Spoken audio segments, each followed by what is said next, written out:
Naghahanap ka ba ng mapupuntahang lugar ngayong paparating na Holy Week? Yung tipong makakapag-relax ka na, makakapag-reflect ka pa.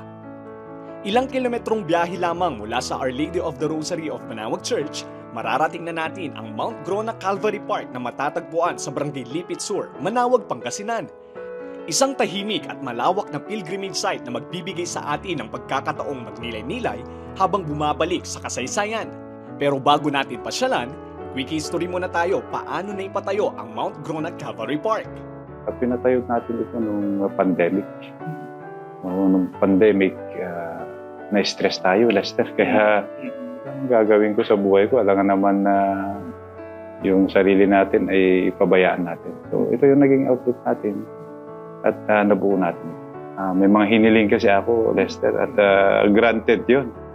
So, nung granted yon, sabi ko, paano ko kaya maibalik din sa tao yung binigay niyang gift sa atin na kahit man anong gawin natin, hindi kaya nating tumbasan yung binigay niya. So ito, nabuo itong Calvary Park at para rin ma-remind din yung ating mga tao, mga kasama, na si Jesus pala is nagsakripisyo para sa atin. Makakatulong tayo sa moral, spiritual sa ating mga kababayan. At the same time, kung ano man yung sobra sa atin, ibabalik natin sa community. Kabuuan nito, Lester, is less than 4 hectares. So hindi pa natin na-occupy yung iba. At plano kong i-develop yan in the coming years para at least yung mga kababayan natin ng mga turista, mayroon silang babalikan na bago.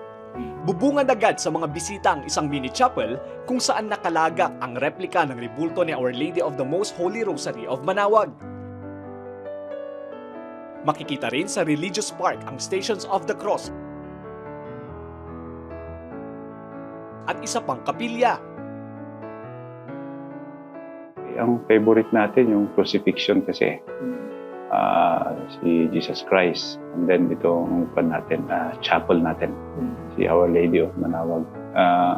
Makikita mo kasi na it reminds us na kung gaano nag-suffer si Jesus Christ para sa atin. At kay Our Lady of Manaoag na siya yung ina na pwede nating, kumbaga, kung ina natin siya, pwede tayong umiyak, pwede tayong magpakandong sa kanya. Bali, pupunta lang sana kami sa Manaoag Church, pagpapabless ng tricycle. Kaya naisipan po namin, dumaan na dito. Sa totoo lang, unang pasok namin, yung nasa kay ma'am kami, parang habang kinikwento niya yung about sa replika ng Manaoag, parang tumatali talaga balahibo namin. Ang sabi namin kasi once a month, dapat pagsisimba sa Manaoag. Tapos nabalitaan namin, may ganito na. Kaya naisipan namin, pumunta talaga. Para naman sa mga gustong bumalik sa kasaysayan, tampok din sa loob ng parke ang isang museum kung saan makikita ang iba't ibang sinaunang kagamitan na sumasalamin sa buhay ng mga Pilipino noong unang panahon. Perfect spot din ang lugar for picture taking, background ang makukulay na vintage at classic cars. Sakaling magutom, huwag ding mag-alala kasi may cafe na naghahanda ng mga refreshments at merienda.